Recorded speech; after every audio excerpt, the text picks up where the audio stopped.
Carla Bruni révèle le premier signe inquiétant que personne n'avait remarqué.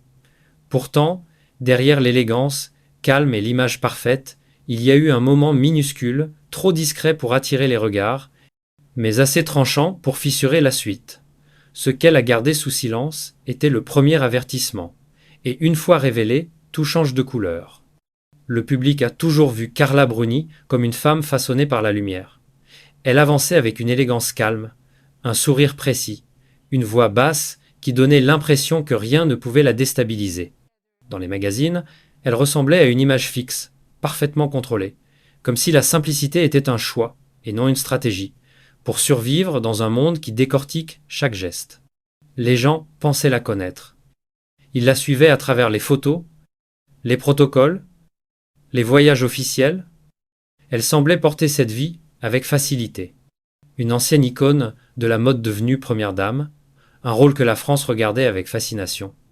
Elle entrait dans une pièce comme si l'espace se réorganisait autour d'elle. Tout semblait stable. Rien ne laissait deviner qu'elle avait appris à cacher ses failles avant même qu'elles ne naissent, les caméras l'adoraient.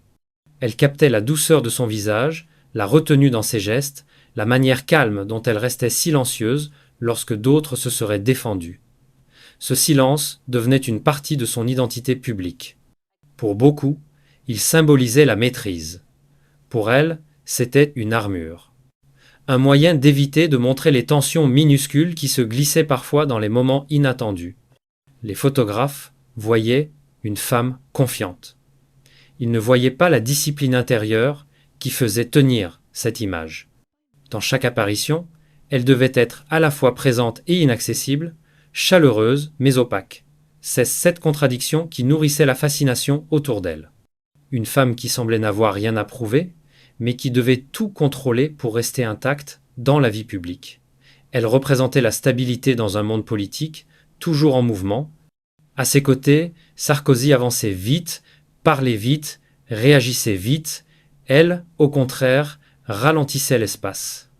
Leur duo créait un contraste qui plaisait au public. Le feu et la glace. L'impulsion et le calme. La vitesse et la retenue. C'est ce contraste qui donnait à leur image une force presque cinématographique. Le pays y croyait. La presse parlait de l'harmonie. Les discours officiels montraient deux trajectoires parfaitement alignées.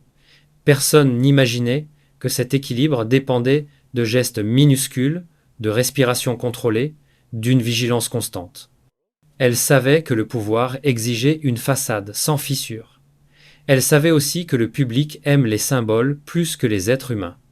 Elle se laissait donc regarder, photographier, analyser, sans jamais laisser filtrer l'épaisseur de ses doutes. Le rôle était lourd, mais elle le portait avec une douceur étudiée. Elle ne cherchait pas à se défendre. Elle cherchait à ne jamais se laisser atteindre. Cette posture créait une illusion de sérénité totale, une force tranquille. Une femme qui semblait accepter tout sans broncher. Mais dans cette apparence parfaite, une tension silencieuse existait déjà. Un besoin de rester impeccable, pour éviter que la moindre faille ne devienne un sujet national. Ce que personne ne voyait, c'était l'effort derrière chaque sourire. Le travail invisible, pour garder le même rythme, la même hauteur de voix, la même stabilité. Le public voyait une icône. Elle se voyait comme quelqu'un qui devait maintenir un équilibre fragile. Et c'est précisément parce qu'elle paraissait si solide que le premier signe inquiétant est passé inaperçu. Ils se sont rencontrés dans une pièce pleine de voix, mais le silence est tombé autour d'eux comme si quelqu'un avait coupé le son. Carla l'a remarqué avant même qu'il ne parle. Sarkozy avançait vite, comme un homme qui ne perd jamais de temps. Elle, au contraire, observait, avant de bouger, deux rythmes qui n'auraient jamais dû se croiser. Pourtant, ce soir-là, quelque chose a créé une ligne invisible entre eux, un mélange de curiosité, de danger et de fascination. Rien de spectaculaire. Juste une tension discrète qui change la température. D'une lieu, la lumière était chaude, les regards nombreux, mais Carla a senti qu'il ne la regardait pas comme les autres, pas avec admiration, pas avec distance, mais avec une intensité qui cherchait déjà à comprendre comment elle fonctionnait. Il avait l'air de vouloir tout savoir tout de suite. Elle restait immobile, comme pour tester la solidité d'un sol nouveau. Son sourire était calme. Le sien était rapide, presque nerveux. Deux personnalités opposées, mais l'opposition a créé un choc doux, une étincelle silencieuse. Le genre de moment que l'on ne remarque qu'en y repensant plus tard. Ils ont échangé quelques mots, rien d'important. Mais dans ces phrases banales, il y avait déjà un début d'histoire. Sarkozy parlait en avançant d'une pas. Carla répondait en reculant intérieurement. Non pas par peur, par prudence. Elle savait reconnaître la vitesse d'un homme qui ne supporte pas l'attente. Il savait reconnaître la retenue d'une femme qui ne dit jamais tout. Leur conversation ressemblait à une danse sans musique. Aucun des deux ne prenait le dessus, aucun ne cédait de terrain. Le jeu était subtil, presque imperceptible pour les gens autour. C'est à ce moment-là que Carla a remarqué un détail. Une infime crispation dans son regard quand elle a refusé, poliment un commentaire léger qu'il avait lancé. Ce n'était pas un conflit, ce n'était même pas une tension, c'était une réaction d'une seconde. Une micro-ombre sur un visage habitué à contrôler son image publique. Une ombre qu'elle n'a pas oubliée. Elle ne savait pas encore pourquoi ce détail comptait. Elle savait seulement qu'il n'avait pas aimé entendre non prononcé avec autant de douceur. La soirée a continué. Les caméras ont capté des images tranquilles. Ils ont échangé un sourire devant la presse. Mais la vérité était ailleurs. Derrière ce sourire se cachait une impression étrange. La sensation qu'un mouvement invisible venait d'être lancé. Carla l'a senti sans pouvoir l'expliquer. Sarkozy, lui, semblait déjà essayer de comprendre comment la rapprocher et comment réduire la distance. Comment faire entrer cette femme calme dans son univers rapide et parfois brutal. Ce premier contact a marqué la suite. Pas parce qu'il était spectaculaire, mais parce qu'il révélait déjà la différence fondamentale entre eux. Il avançait vers elle. Elle reculait d'un millimètre à peine. Ce millimètre allait devenir un espace entier dans les années suivantes. Un espace où se logerait le premier signe inquiétant, celui que personne n'a vu, celui qu'elle, pourtant, avait senti dès le premier regard. Les premiers mois ressemblaient à une parenthèse parfaite. Tout semblait fluide, simple, presque trop beau pour être vrai. Sarkozy avançait avec l'assurance d'un homme habitué au sommet. Carla suivait avec une élégance naturelle qui calmait les pièces les plus tendues. Ensemble, ils créaient une image que la France observait avec fascination. Deux mondes opposés, mais soudain compatibles. Leurs apparitions publiques semblaient prouver que cette union fonctionnait. Ils parlaient fort, elle parlait doucement, ils remplissaient l'espace, elle l'équilibrait. Les médias aimaient cette dynamique. Le public aussi. La lumière sur eux paraissait stable. Au début, cette harmonie était réelle. Ils riaient facilement. Ils se répondaient sans effort. Les dîners privés avaient une chaleur simple. Carla aimait la manière dont il la regardait, comme s'il avait enfin trouvé une présence qui ralentissait sa course. Sarkozy, de son côté, aimait son calme. Il disait souvent que sa présence faisait tomber le bruit de sa vie politique. C'était vrai, pendant un temps, elle lui offrait ce que personne ne pouvait lui donner, une pause, une respiration, un refuge. Elle le savait, et cela lui plaisait. Les voyages officiels renforçaient cette impression de stabilité. À l'étranger, ils apparaissaient comme un couple solide, presque cinématographique. Les flashs captaient leur complicité. Elle posait sa main sur son bras au bon moment. Il se tournait vers elle quand il parlait. Une mécanique douce, presque invisible, mais efficace. Dans l'avion, il partageait des silences confortables. Dans les coulisses, il lui demandait son avis sur un discours ou une phrase. Ses gestes créaient un sentiment d'équipe. Elle pensait que le pire était derrière elle, que cette relation serait un espace protégé. Mais derrière l'équilibre, quelque chose commençait déjà à bouger. Pas un conflit, pas une tension claire.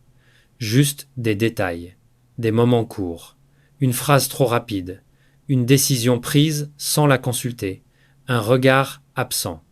Rien qui ressemble à une alarme, rien qui justifie un doute. Pourtant, chaque détail laissait une légère trace, un signe faible, un battement à contretemps. Elle choisissait de les ignorer. Elle se disait que tout couple passe par là. Elle se disait qu'il était juste fatigué, trop sollicité, trop regardé. Ses premiers décalages apparaissaient surtout lors des événements officiels. Il parlait, elle écoutait, mais parfois, il oubliait de la regarder. Parfois, il coupait une phrase qu'elle n'avait même pas encore terminée. Parfois, il avançait sans vérifier si elle suivait. Des gestes minuscules, perdus dans le protocole, assez petits pour qu'ils disparaissent dans les images, trop petits pour que le public les remarque. Mais elle les enregistrait sans le vouloir. Une femme calme remarque toujours quand le rythme change. Malgré cela, elle continuait à sourire, à faire ce qu'on attendait d'elle. Elle se tenait droite, parlait peu, restait élégante. Le monde voyait un couple solide. Personne ne voyait le travail silencieux qu'elle faisait pour maintenir cette impression. Elle savait qu'une relation publique exige une discipline. Elle savait aussi que le pouvoir ne laisse jamais de place aux hésitations. Alors, elle ajustait tous ses gestes. Son ton, son temps, elle devenait un ancrage pour lui, et il devenait une mission pour elle. Les soirées privées restaient belles, mais la lumière avait changé. Elle n'était plus aussi chaude, plus aussi simple. Elle brillait encore, mais avec une distance, comme si quelque chose dans l'air avait doucement glissé. Un mouvement invisible, une tension légère. Une micro-faille déjà présente, mais encore silencieuse. Carla la sentait, mais elle la repoussait. Elle se disait que ce n'était rien, que la lumière reviendrait, que c'était juste un passage. Elle ne savait pas encore que ce rien deviendrait un jour le cœur de leur histoire. La chute ne commence jamais par un cri. Elle commence par un décalage léger, un geste trop rapide, un silence trop long, un regard qui glisse. Pour Carla, tout a basculé un jour ordinaire. Rien d'important, rien de dramatique. Juste un instant où Sarkozy a changé de ton sans raison, un ton plus sec, plus court, plus froid. Elle l'a senti immédiatement. Pas comme une attaque, plutôt comme une porte qui se ferme quelque part en lui. Et cette porte fermée a créé un espace qu'elle n'avait jamais connu. Il parlait vite ce jour-là. Il parlait pour lui, pas pour elle. Elle répondait, mais il n'écoutait pas. Son regard allait ailleurs. Sur les dossiers, sur les conseillers, sur le mouvement autour de lui. Pas sur elle, c'était une absence brève, mais Carla a senti la coupure, une ligne fine entre eux, un fil qui se tend. Elle a essayé de rétablir la conversation.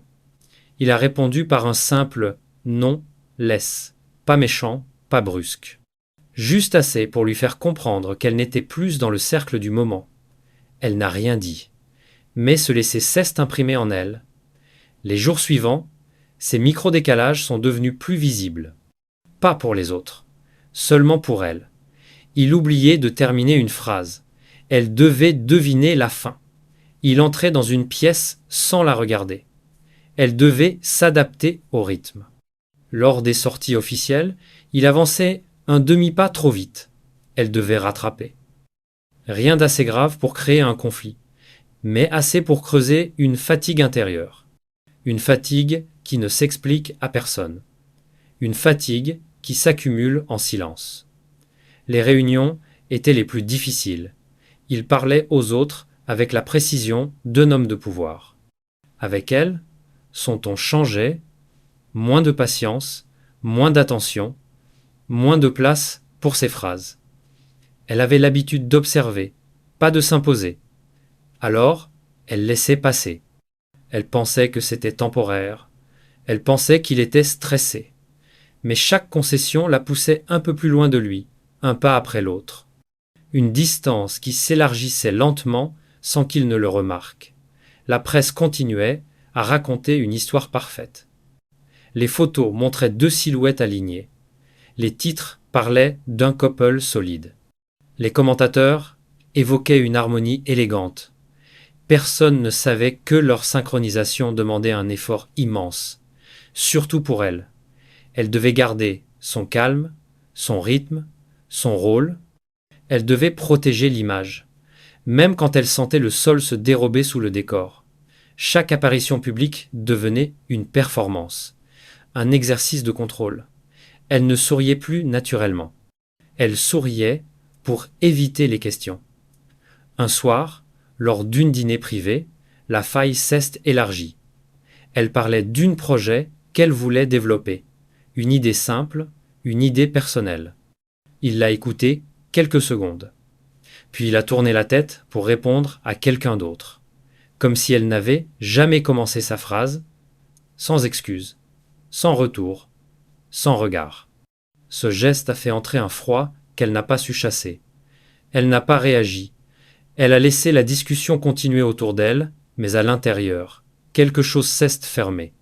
Exactement comme un rideau que l'on baisse doucement, sans bruit. C'est ce soir-là qu'elle a senti la bascule. La lumière ne disparaissait pas.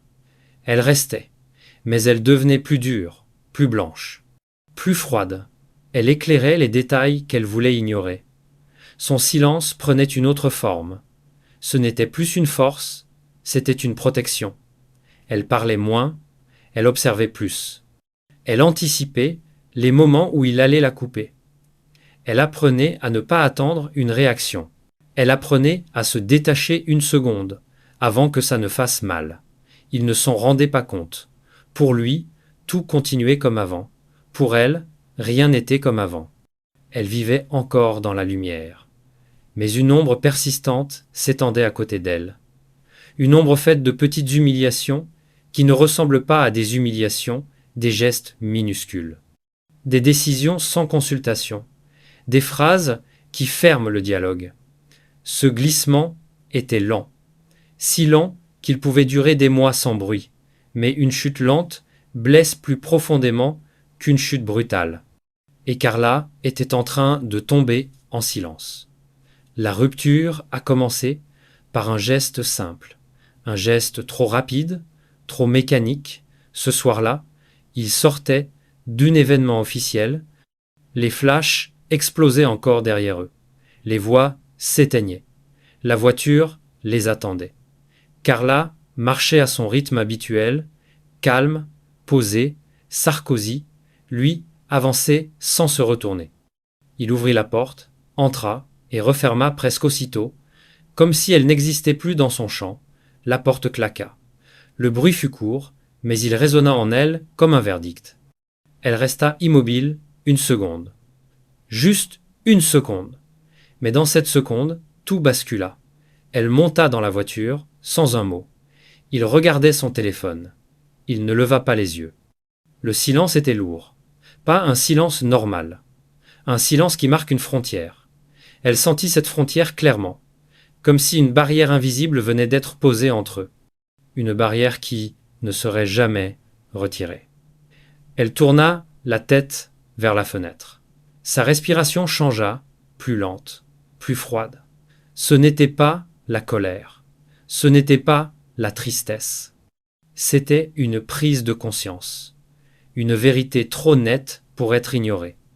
Le trajet fut court, mais il sembla durer 1 heure. Aucun des deux ne parla, aucun ne chercha le regard de l'autre. Le monde extérieur défilait, mais elle ne voyait plus rien. Elle ne voyait que ce geste. Cette porte fermée trop vite, ce manque d'attention, ce manque d'attente, ce manque de place. Pendant des mois, elle avait essayé de maintenir la lumière. Ce soir-là, l'ombre avait pris le dessus. Non pas par un scandale, non pas par une dispute, par une simple indifférence. Quand ils arrivèrent, il sortit encore le premier. Toujours sans se retourner, elle resta dans la voiture quelques secondes de plus. Elle comprit que cette fois, quelque chose ne reviendrait pas. Elle descendit finalement.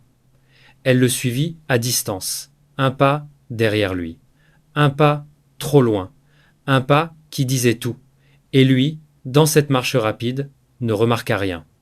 Il avançait comme d'habitude. Elle avançait comme si quelque chose en elle s'était définitivement éteint. Cette nuit-là, rien ne fut jamais comme avant. La révélation est arrivée sans préparation, sans campagne, sans annonce. Juste une phrase glissée dans une interview calme. Une phrase qui a tout déplacé. Carla a dit « Le premier signe. Je l'ai senti avant même de comprendre ce que c'était. Sa voix était stable. Mais le poids, derrière chaque mot était clair. Cette fois, elle ne protégeait plus l'histoire. Elle la racontait.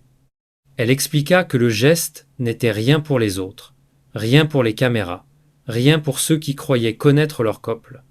Ce n'était qu'un détail, dit-elle. Un geste rapide. Mais j'ai compris que quelque chose se fermait. Elle ne parlait pas de reproche. Elle ne parlait pas de faute. Elle parlait d'un mouvement intérieur, d'une vérité intime que personne ne voit quand elle commence. Le public a été surpris, non pas par la gravité de ce qu'elle disait, mais par la douceur avec laquelle elle l'a dit. Une douceur qui coupait plus profondément que n'importe quelle accusation. Elle raconta qu'elle avait gardé ce moment pour elle pendant des années. Pas pour le cacher, mais parce qu'elle n'avait jamais su comment mettre des mots sur une fissure invisible. On ne remarque jamais quand une lumière change, murmura-t-elle. On le réalise seulement quand il fait froid. Les réactions ont été immédiates. Certains ont parlé de courage, d'autres de tristesse, d'autres encore ont vu dans ces mots la confirmation d'un malaise ancien.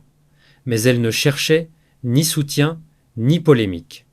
Elle parlait pour libérer un nœud resté trop longtemps serré. Elle disait la vérité, simplement, comme on ouvre une fenêtre dans une pièce qui manque d'air. Elle termina en disant « Je ne voulais pas croire que c'était le début, mais je l'ai su. Cette phrase a suffi. Elle n'avait pas besoin d'expliquer davantage. Ces mots avaient fait le travail.